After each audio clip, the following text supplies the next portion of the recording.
le soir, allant donc dans le même sens. Et puis, sur le journal qui nous parle aussi à sa grande une, voilà, de l'abogénie et de ses problèmes de gestion. Mutation reste sur cette actualité et titre sur la présidentielle 2018 parle ce matin en grande une de jeu de massacre. C'est ce que dit Mutation avec en grande une les photos Foudakeri Mouna, de Joshua aussi, de Maurice Kamto et de Peter Balohan, l'ambassadeur des États-Unis. Les États-Unis accusés d'un financement occulte de 2,6 milliards de francs CFA.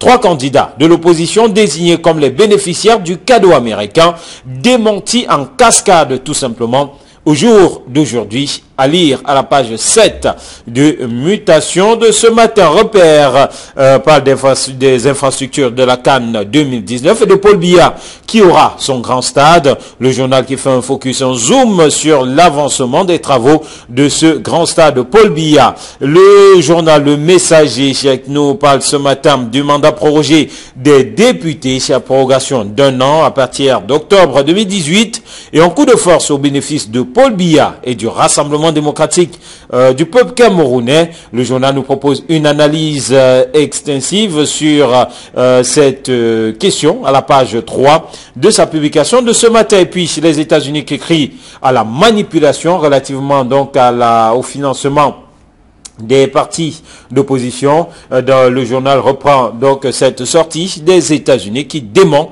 formellement tout financement de quelques candidats à l'élection présidentielle, que ce soit. Et puis on termine avec le quotidien de l'économie qui s'intéresse ce matin à l'Afrique centrale et aux dirigeants des microfinances qui perdent leur pouvoir. Le quotidien de l'économie qui ajoute que les nouvelles directives de la Commission bancaire de l'Afrique centrale, la COBAC, mettent un accent particulier sur le contrôle externe de l'état financier sur l'ensemble des pays de la sous-région. Voilà qui nous permet donc de sortir et de retrouver nos invités. Driss Lisson, bonjour, bon mercredi. Bonjour Eric Martial et bonjour à tous les téléspectateurs. Voilà, bienvenue donc à vous, bienvenue à Hervé Fillard Délé. Bonjour Eric Martial, bonjour à Idriss, bonjour à tous ceux qui nous regardent ce matin. Eric, je commence l'émission ce matin avec un coup de gueule. Oui. Mon coup de gueule va à l'endroit de la FIFA qui organise actuellement la Coupe du Monde. Si la FIFA a pour mission, en fait, d'organiser et de faire vivre, d'animer le football dans le monde. Elle a également pour mission de veiller à ce que tous ceux qui prennent part à la Coupe du Monde puissent être traités à égal de la même manière. Hier, lors du match Nigeria-Argentine, nous avons vu comment une fois encore, et une fois de trop, l'Afrique a été marginalisée par un arbitrage qui a permis qu'on élimine le Nigeria. Donc vraiment, si la FIFA n'a plus besoin des pays africains dans sa compétition, on n'a qu'à dire que vraiment organiser la vôtre, et je pense qu'on n'aura plus le cœur en peine. Hier, même si les positions sont revisées un peu plus ce matin par les spécialistes de l'arbitrage, voilà, qui expliquent, présentant d'ailleurs les lois de jeu pour justifier la décision de l'arbitre de ne pas accorder ce penalty. Ça veut dire que la main que nous avons vue hier n'était pas une main, en fait, c'était une tête qui était un prolongement de la tête, c'est ça? Parce que les spécialistes expliquent que le ballon qui rebondit sur la tête, ensuite sur la main, est parti de la tête vers la main, ce n'est pas la main qui allait vers le ballon. Non, sauf que la main était décollée du corps. On a vu comment le gars a raté la tête de la main. Sachant aussi qu'il n'est pas possible de sauter avec les mains collées sur le corps. Fair play, il faut que l'Afrique sorte de ces genres de réactions où on pense qu'il y a toujours quelqu'un derrière. Lorsque le football africain comprendra qu'il faut s'organiser, lorsque les joueurs africains sortiront du complexe, lorsque les Africains, est-ce que c'est la FIFA qui a empêché aux Nigérians de mettre des buts et tout ça? Donc je pense qu'il faut pas, ça fait partie des lois du jeu. Acceptons cela et organisons-nous pour avoir des équipes solides, mieux préparées, mieux organisées sur le plan organisationnel. C'est ça qui est la question. C'est ça de nous plaît. Voilà, en 1998, le Cameroun en a été victime. En 2002 également. À chaque compétition organisée par la FIFA, il y a toujours un pays africain qui subit ce genre d'injustice. Voilà, messieurs, ce n'est pas le sujet. D'ailleurs, aucun journal n'en parle ce matin. Restons concentrés sur ce qui nous rassemble ici et revoyons donc ces principales unes avec donc ce mandat des députés. Le texte qui est enfin à l'Assemblée nationale tel que nous dit le journal La Nouvelle Expression et le journal qui nous propose des réactions voilà, complètement opposées. C'est le SDF qui pense que les vraies raisons de cette progression ne sont pas données, alors que pour le RDPC, tout ceci participe de la vie des institutions. C'est quoi votre avis sur cette question, Idriss Lisson? Oui, il faut déjà dire que la Nouvelle Expression a bien fait de nous donner un peu, de nous présenter que ce texte de loi qui a été annoncé, toujours par la presse, il y a 2 semaines, est finalement arrivé à l'Assemblée. Et la Nouvelle Expression a un peu la peine de donner la parole aux députés RDPC qui, justement, c'est de bonne guerre, a choisi l'option de mettre en avant les textes qui donnent justement la prérogative au chef de l'État de procéder ainsi. C'est de bonne guerre, il a raison, c'est son approche. Donc, ce qui veut dire que comme le RDPC est majoritaire à l'Assemblée, ce texte de loi va passer comme il est à la poste. Mais de l'autre côté, la Nouvelle Expression nous fait savoir aussi qu'il y a un autre son de cloche au niveau du Parlement, de l'Assemblée nationale, où il y a l'honorable Badam qui lui dit qu'il y a d'autres raisons cachées qui ne sont pas liées à cette porte ouverte par les textes. Donc, tout simplement. Donc, lui, l'exposé des motifs qui a amené cette loi à l'Assemblée ne convainc pas l'honorable Badam, ne convainc pas le SDF. Personnellement, moi-même, ça ne me convainc pas, mais nous voyons déjà cela arriver. Vous vous souvenez ici, même la presse avait évoqué cela dès le mois de décembre, même de janvier, lorsqu'on faisait le calendrier électoral de l'année pour se dire, il sera surprenant que se déroule l'année, sachant que Elekam, on n'a rien contre Elekam, mais sachant comment cela se fait déjà, comment Elekam était, avec ses soucis et tout le reste. Donc voilà, est-ce qu'on a mis Elekam en mauvaise position depuis l'an dernier pour qu'aujourd'hui on nous sorte ça comme élément pour argumenter parce qu'il y a des raisons politiques derrière? Point d'interrogation. Est-ce que à cette situation-ci, y a-t-il quelqu'un qui gagne? S'il y a quelqu'un qui gagnerait dans cette affaire, c'est le candidat du RDPC, le futur candidat à la présidentielle. De façon, ça, c'est une autre affaire. De façon sous-jacente, certains estiment que les raisons réelles, les motivations réelles derrière cette prorogation ne sont pas données. L'honorable Badam, qui dans en tout cas dans ses dires, revient sur la situation chaotique du pays, notamment les 2 régions anglophones, la situation instable dans la région de l'Est Cameroun avec les réfugiés, le flux important de réfugiés et bien entendu le septentrion qui est loin d'être un havre de paix. Cela peut-il finalement, tout cela peut finalement représenter les vraies raisons de cette prorogation selon vous, Viviard? Oui, pourquoi pas. C'est vrai que le chef d'État ne s'est jamais avoué vaincu. Et chaque fois qu'on demande de reconnaître un certain nombre de faits, il refuse de le reconnaître. Pourtant, les faits sont réels. Vous savez que les faits sont têtus. On ne peut pas mentir. Les 2 régions du Cameroun, la région anglophone du Cameroun sont en train de souffrir. Et quand vous pouvez imaginer que les populations de ce côté-là sont déplacées massivement par de près de 200 à 250 000 francs qui ont quitté la région. 200 à 250 000 personnes. 250 000 personnes qui ont quitté la région. Quand il y a une insécurité criarde et que la vie dans ce côté-là n'existe presque plus parce que c'est devenu un désert, on a brûlé les biens des uns et des autres. Là, vous comprenez qu'il est difficile d'organiser les élections dans cette partie du Cameroun. Surtout qu'il y a des assassinats et des tueries tous les jours dans cette partie du Cameroun. Donc, comprenez que la situation insécuritaire peut être un élément.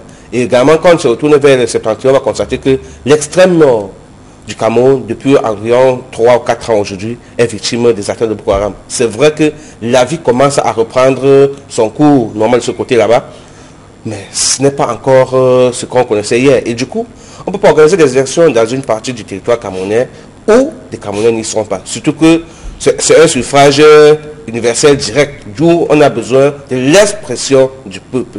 Et pour que l'expression du peuple soit totale, il faut que tout le monde puisse y participer. Du coup, ce sont des éléments qui puissent justifier à ce que l'on puisse reporter. Sauf que la question s'interroger, quand on reporte, à qui est-ce que ça profite? Peut-être que sur le plan politique, on peut comprendre que les Camerounais peuvent décider de faire autrement en disant, Monsieur le chef de l'État, je parle des élections municipales législatives en disant, les députés qui sont là n'ont jamais discuté des problèmes anglophones. Sans savoir organiser les élections, majoritairement des membres du parti au pouvoir, ils vont certainement perdre leur poste parce que depuis que l'on piège sur des plateaux de télévision, ou bien depuis que la population crie, on n'a jamais débattu ce problème au sein de l'Assemblée. Et voilà encore une autre session qui s'ouvre. On n'est pas certain que ce sera ouvert, ce sera fait figurer parmi les points de l'ordre du jour.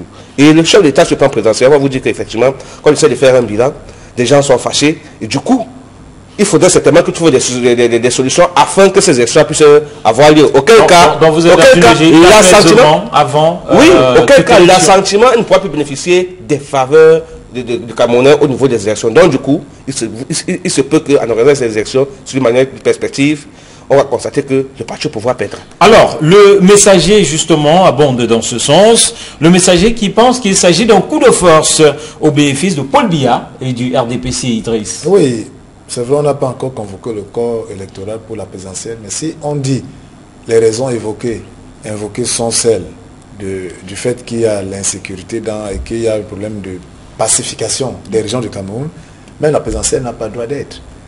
Parce qu'on ne peut pas dire que on donne encore un an, on proroge le mandat des députés parce qu'il y a des problèmes d'insécurité et qu'on nous annonce une élection en octobre. Vous voyez un peu, ça dit qu'à ce moment-là, mais vous voyez, ils ont été très subtils. C'est-à-dire que lorsque vous lisez l'exposé des motifs, quand la loi arrive à l'Assemblée, on ne parle pas trop de cette situation. Mais on parle de chevauchement, voilà de multiples scrutins en 2018. Voilà, on parle de chevauchement. On n'a évoqué nulle part les élections se chevauchent. Voilà, on n'a évoqué nulle part la question d'insécurité et tout. Ça veut dire quoi? Pourtant, cette question devrait être une question fondamentale. Mais si le régime en place, si le chef de l'État mettait ça en avant, on allait brandir ça pour dire, mais on ne peut pas proroger le mandat par cause d'insécurité et on organise une élection présidentielle. Donc, pour dire que c'est un coup de force. Un coup de force. S'il y a chevauchement, mais est-ce qu'on ne l'a pas su 5 ans avant? Il faut vous rappeler que les élections, l'avant-dernière législature, ils avaient eu un prolongement de 6 mois. De 6 mois. Non, il faut le savoir. Parce que en faisant cette prorogation, ils étaient bien conscients qu'en 2018, il y aura multiples élections. Parce que en faisant la prorogation de la dernière législature, toutes les élections tombaient en 2018. Et c'était bien sûr. Donc on veut nous dire que 5 ans après, on n'a pas pris le temps de savoir qu'il y aura chevauchement de X, Y, Z, de dispositions pour attendre la dernière minute. La raison du chevauchement. Donc, que ce soit des raisons réelles et des raisons qui sont défendables, ça laisse quand même un goût de suspicion. Et tout cela, Éric Martial, la finalité, c'est distraire. La finalité, c'est qu'il y a quelqu'un qui tient les choses et qui vous mène comme il veut et qui vous tient par À quel niveau est-ce que, comme dit le journal Le Messager, à quel niveau est-ce que ça profite à Paul Biya et à quel niveau est-ce que ça profite au RDPC? Je vais expliquer. Vous savez, en maintenant les députés, puisque la loi sera validée au sein de l'Assemblée, les députés RDPC sont majoritaires, la prorogation va permettre que les députés qui sont en place majoritairement RDPC rentrent battre campagne dans leur zone, sur le plan électoral. Et du coup, comme c'est de coutume au Cameroun, il faudrait donc influencer les élections de quelque manière que ce soit. Surtout que quand les gens sont fiers, vous savez, chaque fois qu'on a nommé quelqu'un quelque part, ça devient, c'est un sentiment de fierté, le chef d'État a pensé à nous. Et du coup, les députés surfent sur cette ligne-là pour apprivoiser ils auraient pu le faire avant. Non, sauf que je dis bien que quand on pense que les élections présidentielles pointent à l'horizon, le prolongement du mandat de député permet aux députés de battre campagne dans leur zone pour la RDPC. Même si d'aucuns pensent qu'à l'état actuel, si on allait aux élections dans ce contexte, eh bien, beaucoup de députés du RDPC pourraient tomber. C'est vrai, sauf qu'ils sont encore au pouvoir, ils ont encore les moyens de l'État, ils bénéficient encore de tous ces moyens-là, et tout ça, la preuve, ils bénéficient encore de l'immunité. Donc, on forcément encore une manœuvre possible à faire, parce qu'ils ont encore accès à un certain nombre de choses que ne peuvent pas d'autres candidats. Donc, du coup, c'est plus facile pour eux de battre campagne pour le RDPC. Et c'est une faveur pour les RDPC et une faveur également pour le chef d'État qui serait certainement candidat parce qu'il faut reconnaître que c'est pas candidat. Oui, Éric Martial, il faut tout simplement que les téléspectateurs aillent lire, acheter le Messager et qu'ils puissent lire. Parce que c'est très intéressant. Nous sommes dans un environnement où un système a toujours fonctionné d'une certaine manière. Ce qui est fait là, ce n'est pas nouveau. C'est-à-dire qu'on est dans une logique où, pour le RDPC, ils savent que la machine doit se mettre en branle. Elle a même déjà commencé pour le candidat pour la présidentielle, et après, tout pourra passer comme une lettre à la poste. Mais il s'est fait, je pense que cette fois-ci, on a atteint le seuil de saturation, parce que les gens ne sont plus dupes. Vous l'avez si bien dit, dans la presse, on observe. On a vu qu'aujourd'hui, 5 ans après le mandat de tous ces députés, tout le monde peut faire le constat. La presse le relaie. N'en déplaise à ceux qui font de la communication au lieu de faire de l'information. L'information, c'est quoi? C'est les faits. Sur le plan factuel, qu'est-ce que ces députés ont fait de manière criarde sur le vote des textes de loi et même sur les questions de la République pour discuter des questions? Rien de particulier. Rien de particulier. Donc, moi, je pense qu'il est temps et que, qu'on proroge un mandat ou pas, les populations vont sanctionner ces personnes. Ça, c'est d'un. Et de deux, si maintenant c'est un calcul politique qui fait que ces députés à qui on a donné 1 an vont pouvoir travailler pour ce qui est normal, c'est de bonne guerre. Si le système t'a positionné et t'a permis de pouvoir vivre avec ce système-là et d'en profiter. J'ai envie de demander en 1 an, qu'est-ce qui va changer? Rien du tout. C'est ce que je veux dire. Rien du tout, Éric Martial. C'est la raison pour laquelle tout l'état d'esprit que les électeurs ont aujourd'hui, au-delà de tout ce qu'on fait d'écrivage, les gens doivent commencer par sanctionner. Alors si pour une fois ils peuvent couper la tête, bon, pas la tête d'un individu, mais sanctionner celui qui est le grand maître, ça va faire que tout cela va aller très vite. Donc c'est peut-être qu'on a projet d'1 an, mais c'est pour le donner aux populations, aux électeurs, de pouvoir trancher très vite pour que tout cela change et qu'on aille vers une autre direction. Moi je dis, c'est un couteau à double tranchant. Il peut être utile pour le RPC si le RPC le manage bien avec des populations qui semblent être passives, mais si la population se réveille et elles prennent conscience que, attention, voilà, nous sommes arrivés à terme, il faut que ça s'arrête, ça va être l'autre côté tranchant qui va permettre de couper tout ça et de passer à autre chose. Allez, on va poursuivre avec un autre sujet qui revient dans l'essentiel des journaux ce matin. C'est cette publication en début de semaine de certains journaux de l'information selon laquelle les principaux candidats déclarés, les principaux candidats de l'opposition déclarés pour la prochaine présidentielle auraient perçu de l'argent de l'ambassade des États-Unis. Eh bien, on parle aujourd'hui de démenti en cascade. Le journal Mutation parle de jeu de massacre observé dans ces journaux et justement ces journaux qui pour la plupart ce matin font des démentis, des mises au point après la sortie de l'ambassade des États-Unis d'Amérique, une sortie qui fait suite aussi à la sortie de quelques-uns de ces leaders pointés du doigt comme ayant touché à cet argent, notamment Joshua aussi qui hier tout simplement fustigeait cette attitude d'une certaine presse. Et d'ailleurs ce matin, la Nouvelle Expression nous parle de Jean-Robert Wafo qui dénonce et des États-Unis qui démentent Hervé Villardélé. Oui, il faut dire que nous l'avons également dit sur ce plateau, je crois que c'était hier, après la sortie de Joshua aussi. Donc aujourd'hui, constater que l'ambassade des États-Unis également n'est pas restée muette, est obligée de faire sa sortie pour clarifier, pour faire comprendre aux autres que tout ce qu'on est en train de dire, bon, écrit dans certains journaux au Cameroun n'est que pure manipulation, du moins pur mensonge. Parce qu'en fait, on est avec des élections très importantes au Cameroun, surtout les élections présidentielles, et il est question de décrédibiliser certains candidats qui semblent avoir un peu de rail et qui semblent être des potentiels challengers du chef de l'État. Et du coup, on peut utiliser certaines presses pour pouvoir les salir du moins. Et il faudrait bien que les États-Unis puissent, n'est-ce pas, faire une sortie via leur ambassade pour dire non, on n'en sait rien de cette histoire, ce n'est que pur mensonge. Et on peut comprendre. Parce qu'aujourd'hui, vous savez que lors de la sortie, après la sortie de l'ambassade des États-Unis sur la situation sécuritaire au Cameroun et surtout interpellant le chef de l'État à penser à sa succession, il y a quand même une traîne cabale contre les États-Unis. Du coup, on pense que les États-Unis sont derrière tout ce qui peut amener au changement de pouvoir au Cameroun. Donc la sortie de l'ambassade des États-Unis n'est que quelque chose d'assez important, c'est un démenti formel et réel sur tout ce qui est raconté pour décrédibiliser ces candidats qui semblent qui peuvent être des réels challengers, parce qu'aujourd'hui au Cameroun, vous vous souvenez, depuis plusieurs années, se poser la question de savoir qui peut challenger le chef de l'État. On ne voyait que Nidjon Fondi hier. Aujourd'hui, vous avez trois potentiels candidats qui ont un CV assez important et assez inquiétant même pour le pouvoir. Donc du coup, on pense que on a utilisé certains médias, bien dans certaines officines de Yaoundé, sont en train d'utiliser certains médias pour combattre ceux-là qui sont challenger.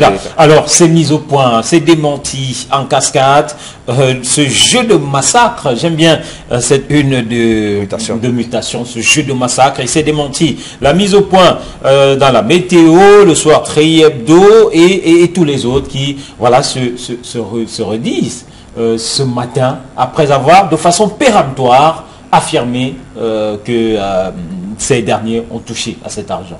Mais Éric Martial, ce n'est que le début et ce n'est que la continuité. Moi, je suis amusé. Je pense que ceux qui lisent la presse doivent savoir qu'il y a aujourd'hui une catégorie de journaux qui ont choisi de pouvoir noircir un type de candidat. Donc il faut le dire que ça n'a pas commencé avec ce jeu de massacre, tel que le titre, la mutation ce matin. Mais ça a commencé avec déjà, vous avez vu dans la presse, on nous a dit que non, le candidature unique est impossible, ces gens qui n'avaient pas 100 ans, c'est tel qui est un Suisse, tel qui est ceci, tel qui est tribaliste. Mais vous verrez ce type, ce n'est qu'une étape de plus. Tout élément qui va contribuer à noircir, à distraire les électeurs. Parce que moi je dis, les lecteurs qui lisent la presse ne doivent pas être distraits. Et il faut lire en sachant que l'objectif de ceux qui sont en face est de démontrer que en face on a des gens qui ne sont pas des patriotes parce qu'ils vont aller chercher de l'argent, le financement à l'extérieur. Ça c'est d'un. Mais est-ce qu'il n'y a pas l'argent de financement qui vient du parti au pouvoir, qui vient de l'extérieur? Ça c'est une question. Les Camerounais doivent savoir que pour que ce pays change, c'est eux seuls qui devront le faire changer. Donc quand on donne l'impression qu'il y a d'autres candidats qui sont financés et d'autres, mais soyons sérieux.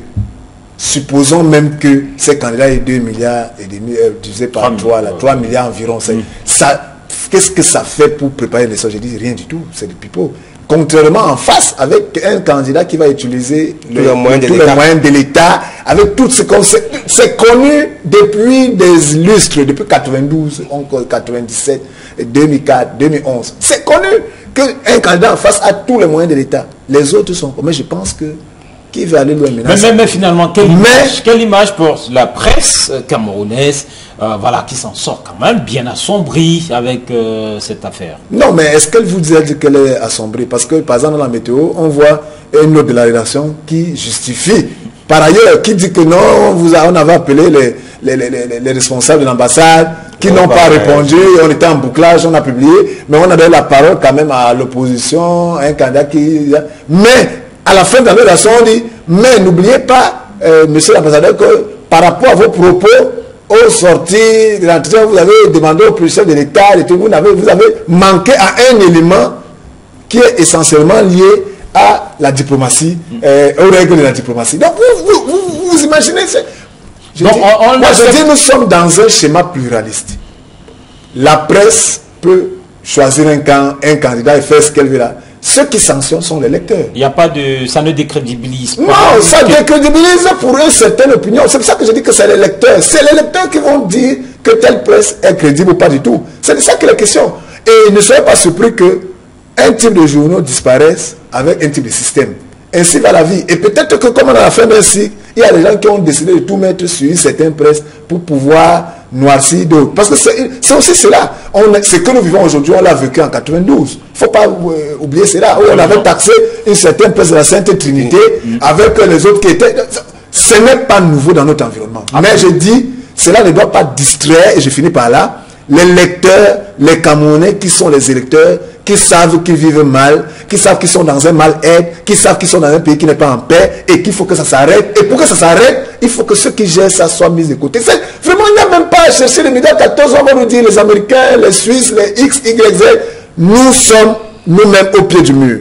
Si nous ne disons pas que ça change, ne pleurons pas, ne pleurnichons pas, acceptons ça et ne pleurons nulle part. Si nous voulons que ça change, il faut changer par le vote et mettre tous ceux qui sont là. Villard, vous voulez ajouter quelque chose? Oui, juste dire que c'est vrai que la presse va prendre un coup.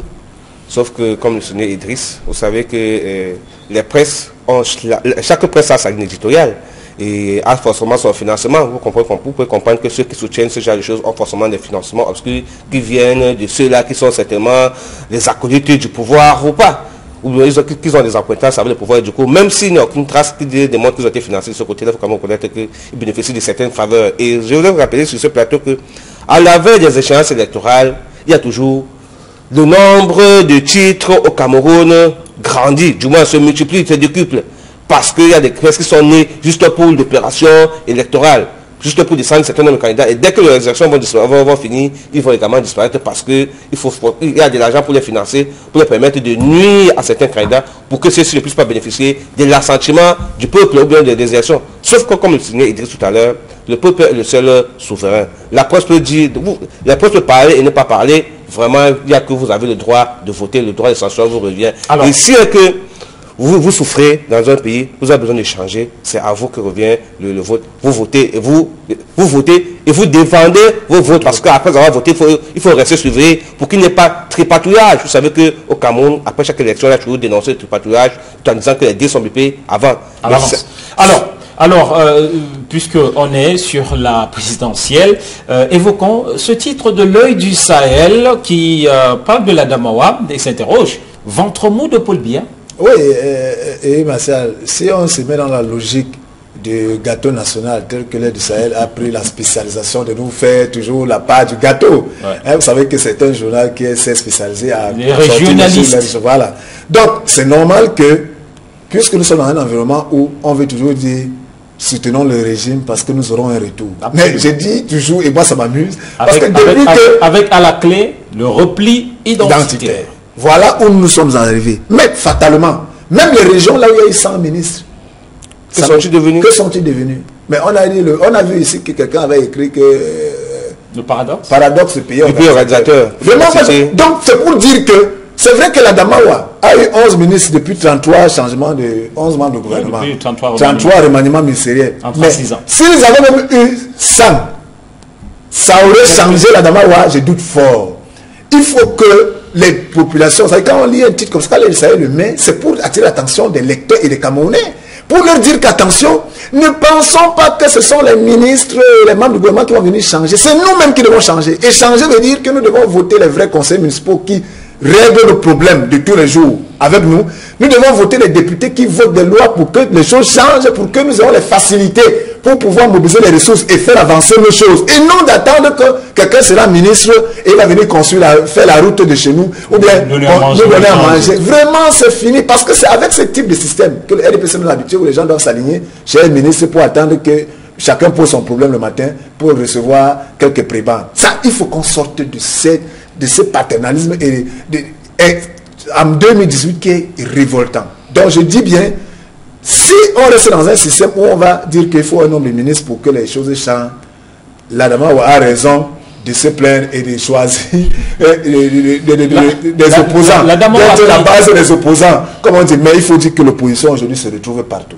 C'est pas seulement dans l'Adamawa. L'Adamawa qui a vu 2 candidats être investis pour la présidentielle, Cabral Libi et tout récemment, c'était samedi dernier à Kerimuna. C'est pour les populations de ce côté-là des indicateurs, des populations finalement heureuses de voir les choses se passer de la sorte. On peut s'attendre à quelque chose par rapport à cela. Oui, bien sûr, je pense que les populations peuvent attendre au changement. Vous savez, depuis 1990 que le Cameroun a besoin de changement et qu'on a crié haut et fort de ce changement. Sauf qu'on ne s'est pas mis dans les conditions de ce changement. Même si on peut estimer qu'il a été brimé par le pouvoir quand il aspirait à ce changement. On peut faire penser aux événements de février 2008.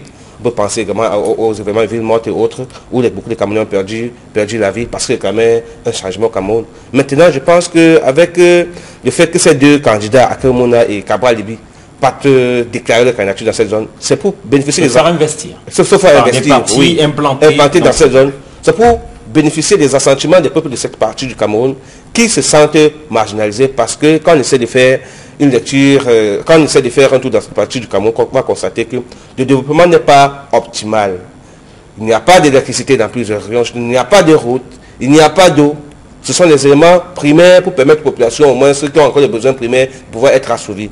Et là, c'est une zone où le développement n'y est pas. Et certainement qu'en choisissant ce candidat, c'est parce qu'ils estiment que le discours prêché par ces 2 candidats investis dans cette zone est le discours qu'ils veulent écouter. Et certainement que ceux-là pourront apporter, s'ils sont votés, des éléments pour leur développement, pour leur bien-être. Parce qu'il faut reconnaître que c'est du bien-être du peuple camerounais qu'il s'agit. Et chaque région, par rapport à ses aspirations, par rapport à ses désirata, devrait soutenir des candidats qui pensent à même de pouvoir résoudre ces problèmes.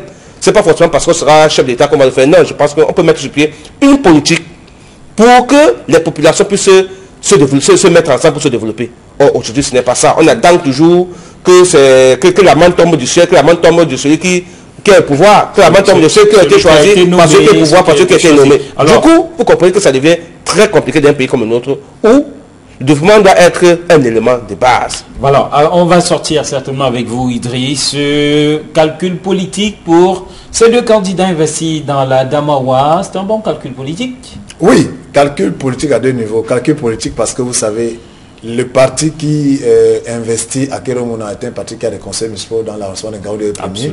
Et le parti Univers qui investit Kabal est un parti qui a des conseils municipaux en troisième. Donc, pour tout simplement dire que ça c'est d'un, c'est politique. De deux, c'est aussi un calcul stratégique. Parce que vous savez, la Damawa qui est un peu la porte, quand on vient du sud, la porte d'entrée du Grand Nord, ça peut permettre à ces candidats d'avoir des partisans qui vont se déployer aussi de ce côté-là. Et pour dire que, malgré qu'ils soient originaires du sud du pays, ils sont conscients des problèmes de ceux qui sont dans le nord et vice-versa. Donc, en fait, je pense que pour moi, ça ne devrait même pas faire un problème. On peut investir un candidat, que ce soit à Maroua, que ce soit à Bamenda, que ce soit à Bouya, que ce soit à Douala, je ne sais pas où, avec tout ce que cela comporte. Donc, on a vu comment Joshua a été investi à Bamenda. Et tout ça, c'est vrai que c'était le... Donc, pour moi, ce n'est pas un souci. Mais le souci, c'est seulement dans l'interprétation et dans le fait que certaines personnes et certains partis pensent que certaines parties du Cameroun leur appartiennent et leur sont réservées. Je dis, il faut qu'on sorte, parce qu'on peut aussi investir. C'est nombriliste. Voilà, on peut aussi investir un parti à Ibolova, pourquoi pas. Absolument. Alors, merci. Merci Idriss, merci à Viviard, merci à vous qui nous avez regardé, madame, monsieur. Nous souhaitons de passer une très belle journée, ceci en compagnie de nos programmes. Demain, nous serons là pour notre numéro. Au revoir.